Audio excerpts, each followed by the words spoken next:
Transformation is a scary word, and it might not be one for you, but it definitely was for me. And I want to share with you 3 little stories about why that was. Now, the first is that before I do what I do now, I had a pretty big job. I was head of brand strategy and marketing at Telstra. I was running a $9 billion brand, and at this particular moment in time, I was running a transformation program for about 16 million customers and 60,000 employees. Now, as a marketer, that was an amazing opportunity in my career. You can imagine there aren't that many brands, even globally, where you get to impact that many people with what you do every single day. And I loved my job, perhaps a little bit too much, because one day I found myself in the fancy men's accessories part of David Jones. Has anyone been shopping in there? No one buys man bags? Come on. No man bag buyers out there? Come on. Right? So I don't generally buy man bags either. I'm actually wearing sleeves today, which is just for you guys, because normally I just wear a t-shirt. But the other reason that was a really unusual experience for me is that on that day, I had no idea how I got there. If another customer had seen me, they would have thought I looked a bit dazed and confused. I was feeling all sorts of crazy on the inside. I was physically shaking, my mind was racing. And the other reason that was unusual for me is that I had no idea how I actually got there that day. So this is a bit of a tipping point for me in terms of looking after my own well-being. And I've come to call that experience an energy crisis. And the reason I call it that is that when I was looking for resources to help me get well again, everything around mental health, especially men's mental health, focused on the extremes around depression, anxiety, addiction, suicide. I had none of those things. I just had no gas left in my tank. And I think a lot of us can relate to that. And that's really become part of our mission at Energy X, is to help people avoid that situation of what I went through. The second thing was that burnout, I was rewarded for it. I was given all this additional extra responsibility because that year as Telstra we added 2 million new customers as a result of that transformation program. And that led me to have a whole bunch of new stakeholders who sort of weren't quite my people. Have any of you taken on new jobs and you meet new people and you just find, these people don't quite get me, they don't trust me yet, and that feeling of not being trusted, of not feeling like you're communicating with the same language, can actually really destroy your confidence. And so in this new opportunity, I actually found myself suffering from social anxiety. Because in my head I was saying, these people don't understand me, they don't get me, they don't think I'm creative. And of course that wasn't the truth. You don't get to run a $9 billion brand if you're not creative and you're not a good communicator. And then the final little story I want to share with you is that I did a bit of a career pivot out of there and went into HR, which was unusual for a marketer, still is these days. But the reason I did that, and what I believe, and I hope you all believe as well, is that customer experience is a product of employee experience. And so I was able to apply my thinking around customer experience in that context. And as part of that, I talked to about 600 people around Telstra, and continually I heard the same story about transformation, about people being anxious, about people being scared about their roles, about people being completely ambivalent. Whereas I think a lot of us probably share that we're excited, right? So how do we get into that? And I guess what was core of this is that on paper, I was winning. I had this big job, $9 billion brands, massive transformation programs, but I wasn't well, right? Everything that said I should be a success was actually not the reality. And I think that sometimes success is really just stress dressed up in disguise.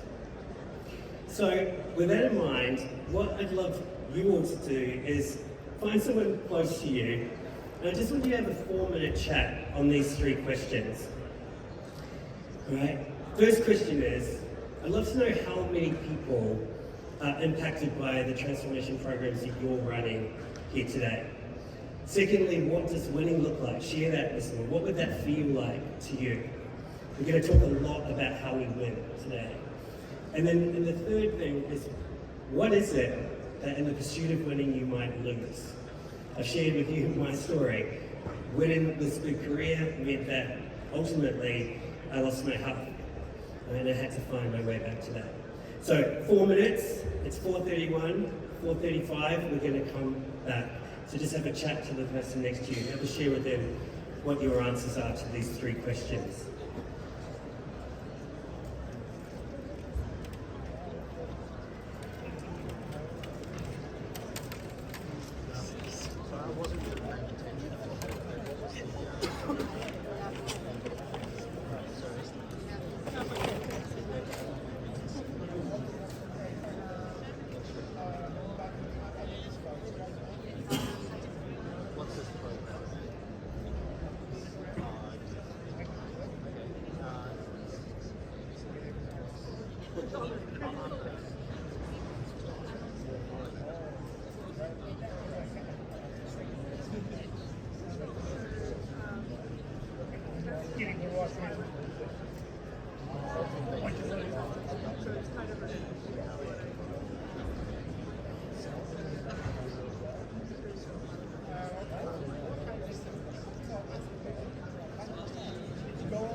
Just 1 more minute.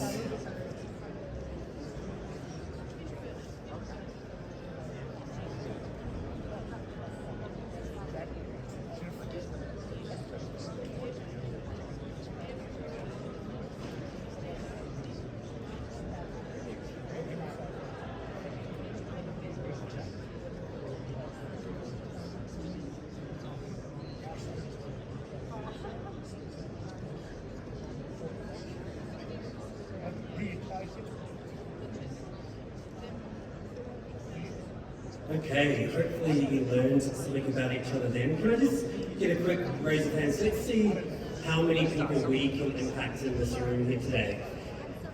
How many of you, in terms of your change programs, are impacting at least 1,000 people? Put your hands up. 1,000 people. Any higher than that? What's the biggest number we've got down there? How many people are you impacting? 1,500, 2,000? Yeah. How about down the back there? Yep.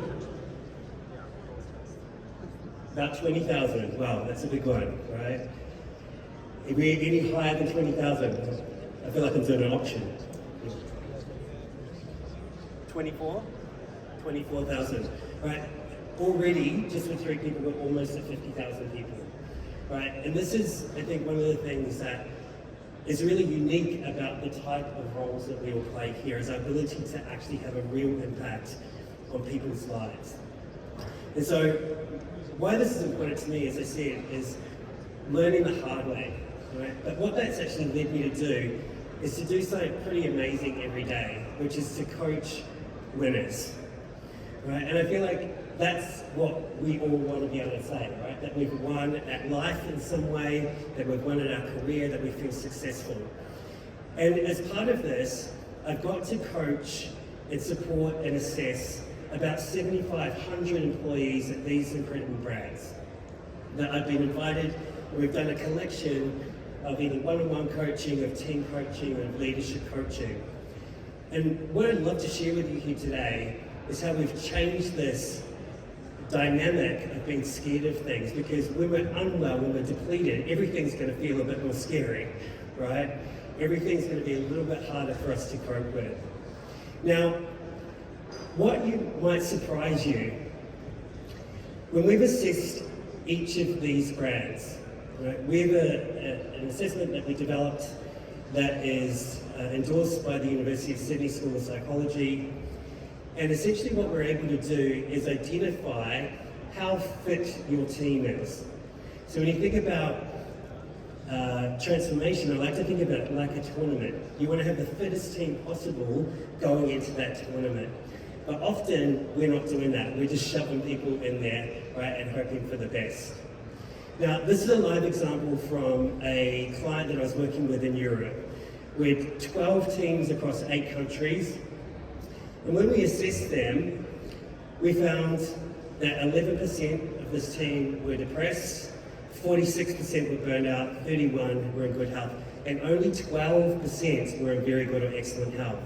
So even though these were winning brands, you would sort of make the assumption that the employees in those winning brands are healthy, and that absolutely wasn't the case.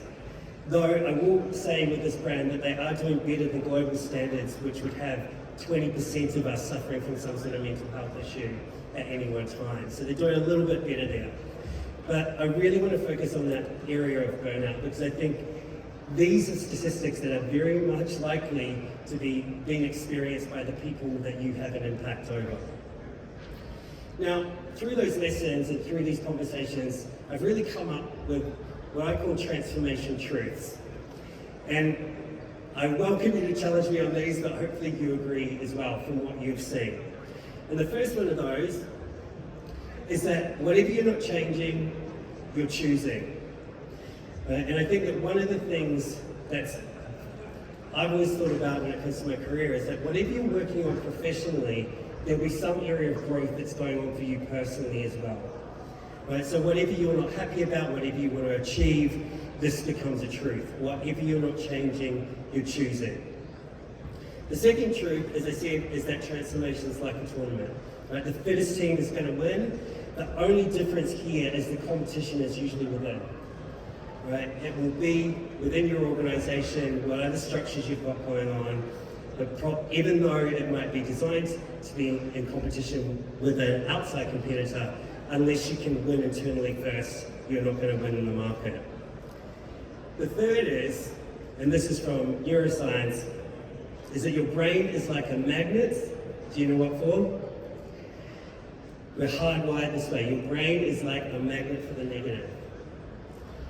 Right? It's like Teflon for the positive. So we will always focus on what we're going to lose first. Right? And these are things that we need to consider when we're taking our people through transformation programs. Next one, as I said, is right now, all of you, whether you've thought about this or not, you are transforming lives. Right? In every part of what you do. One of the questions I like to ask my clients is, what percentage of the success of what you're working on right now requires people to think differently? Right? What percentage? Often it's going to be 100, right? And then there'll be the assumption that they've got the capacity to deliver that as well. Next one, again from neuroscience, is that we know that uncertainty kills dopamine. Right? So dopamine is one of your 4 happy hormones. So many of us have experienced this over the last few years. If you've been feeling like your mood's off with all of the uncertainty and change we're going through, it's just because you're human. Your brain is working exactly the way it should. And so the challenge I put to my clients here as well is, how can you be an antidote to this? How can you create an employee experience which is an antidote to the anxiety that's outside your workplace? Next one for you all as leaders. You have 2 choices. And this is what I'm here to help you make choices on here today as well. Is you can choose to leave people more well as a result of what you do, or not. Right? One of 2 choices. So which one will you choose? And the final one, and this is one that has just recently come up due to legislative changes, is that we know that this industry, in terms of change management and transformation, has a massive red flag on it right now. Right? Because change management, when done poorly, is seen as a psychological hazard, but you can also view it as a benefit. Is anyone familiar with the penalties around psychosocial safety. I'm just going to give you a little bit of, I encourage you to get your calculator out for this one because you're going to be quite interested. So there's 3 levels of penalties that come from not looking after people. So the first is, if you fail to actually, as much as possible, to remove the psychosocial risks associated with change in your organization, as an individual, you are still able to be penalized. That penalty goes up if you are in a position of leadership and in a specific health and safety role, and then goes up again for the corporate. So this is just a failure to actually look at things, right? So that's category 3. So what you see on the bottom there is 1 penalty unit is $107.47. So as an individual, you would be liable for 575 times that, right? Category 2 is when the risk heads towards danger, right? So leading to risk of death, of serious illness or injury. And so psychological injuries, so a mental health issue, depression, anxiety, burnout, these are injuries that we need to be aware of. And then the final one is if you're found to be grossly negligent. Right, so this means that it's not a nice to have anymore. Right? This is part of our responsibility to leave people, as I said, more well, or the option is here to actually look at some of these scary penalties as well. Now, that's all the bad news, okay, I promise. That's all the bad news. But I think it's really important, as a duty of care for myself, right, to acknowledge that this is serious now. So, let's get back to focusing on you. Now, as a leader, one of the most powerful things that you can do is to role model. And so, the first thing I would ask you is, do you have the energy to lead? Now, if you're up for finding out how much energy you've got, feel free to scan that QR code. That is our free energy intelligence assessment. It'll work out what's energizing you, what's not, and help you set some new energy goals. And what it's also going to do is it's going to tell you the 6 things that you should personally focus on to boost your energy right now. Right? There are over 5 million different versions of what that recommendation might be. This is our version of AI, essentially. So I encourage you to do that, see where you're at personally. Right? You might not have been asked some of these questions before, but essentially what we're looking at is 16 different dimensions of personal performance that ultimately add up to you being at your best, right? To you winning, to you being proud every day of what you do. Now, when we use this type of assessment, this allows us really to be really precise about how we build a fit team. Right? So I showed you before these live results from our client. This is what we were able to achieve with that client in just 100 days. Right? So change does not need to take long. Right? We can accelerate into change when we do it well and we do it in a purposeful way. Right? And so this is a great way to be able to say that you have created a socially safe workplace, right? When you've got statistics like this that back that up. Now, the way that we look at this, we've handed out for you a little flyer. On the back of that flyer is an adaptation of the Noster model of change. Some of you might be familiar with this. And what we've adapted to that is what we've found through assessing all of these employees, working with all of these great brands, is that you can have all of these steps in place as recommended by the Noster model. But if you do not have energy, personal and collective energy, you will create burnout in your teams. And it's probably likely there already. So, would you like to know how we get to those results? Yeah, so again, take this down because this is a really simple way for you to think about how you mitigate those risks. The first way that we do it is if you do the energy assessment, you already get a taste for it. Right, so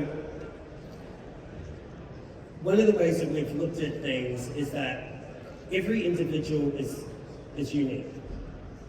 Right? So often we will have a lot of talk in our organizations about wanting to create an inclusive workplace.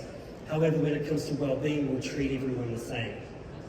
Right? And this is the amazing power of AI for good, right? Is that we can recognize and see the unique context of each individual. And finally, coaching becomes available to everybody. It's not a privilege anymore, right? In most organizations, coaches will only be given to high potential talent, right? Who seem to be determined to be worthy of that, right? Whereas we think everyone deserves that. Everyone deserves someone in your corner. And if you think about a fit team, if you think about a professional team, for instance, they won't just have one coach, they'll have a whole squad of coaches. They'll have someone focused on nutrition, someone focused on different technical capabilities depending on the moves that are required by that athlete. They might have personal trainers and sports physiologists. Right, so what this also allows us to do is to give every single individual their own squad of coaches. The other thing is that what we've found, and one of the first conversations that I had with my clients was they said, Sean, can you just be where we already are? Our people don't want any more apps. Right? Does anybody else out there want another app? Right? So we built this coach to live where people already are. So live in Teams, live in Slack, live in Workplace, live in WhatsApp, SMS, so that you don't need to encourage any new behaviours. And this is one of the reasons why we're getting up to 90% adoption of this coaching module this way. The second thing is that we assess people, right? So we look at that individual assessment. There's 16 different performance behaviours. We like to call them the 4 Fs that we group them into. And what we do there is we assess everybody uniquely, right, to determine what they need at a personal level, but then we also triage people that need additional support. Right, you saw in some of the stats before that we had 11% of people that we discovered were likely to be depressed. They may not even know that themselves. They may just be feeling really low, right? The average time it takes for someone to seek help for a mental health issue is 9 years. 9 years. But we can speed up that as well, get people help when they need it. Right, so assessing people and triaging them. The next step is using that data to give each person their own curriculum. Right, again, delivered where they already are. Right, so again, this is your squad of coaches that are saying to you, hey, these are the things that are most important in the sequence that's going to have the biggest impact for you. And over 5 million options there as well. Now, the next step really recognizes that we as humans are social beings. A big part of our well-being is just coming together, is connecting, is trusting each other, is caring for each other. There's some recent research that came out that says that the depletion in energy levels from having 1 day of social isolation is the same as not eating at all for that day. Right? So we have the same neural pathways in terms of hunger as well as social connection. Right? This is so important. And so now that we have these this personal set of data, we aggregate that to look at what's common across your team. And this is really where belonging comes to play. So many of us don't want to share how we're struggling. Right? I know for me, when I went through that experience, I was running a $9 billion brand. There was no way I was going to go and tell my boss what had happened to me. I thought I would lose everything. I talk about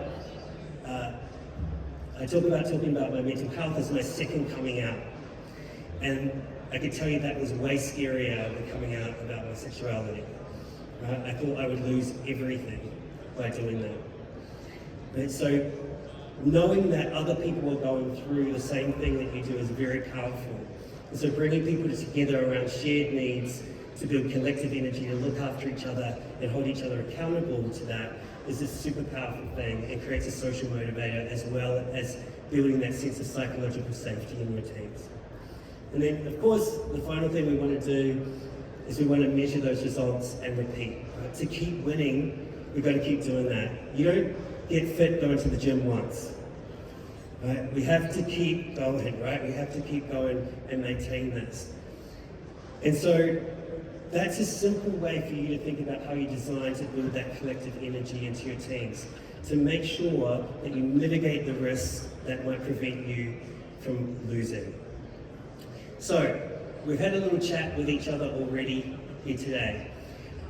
The very last thing that I'd like you to do, we've already worked out that collectively in this room we can impact more than 50,000 lives. But this really starts with you. So just think about or write down for yourself now, what's the one thing that you could do right now and tomorrow to set yourself up for success, right, so that you win well. If you have any questions on anything that we've been through today, feel free to get in contact with me. I'm happy to share a copy of the slides. We've been recording this as well, if you'd like that, so feel free to shoot that to me. We're also, because we care about this issue so much, very happy to do a strategy session with you so that you feel confident that you can leave your people better than you found them. Thank you.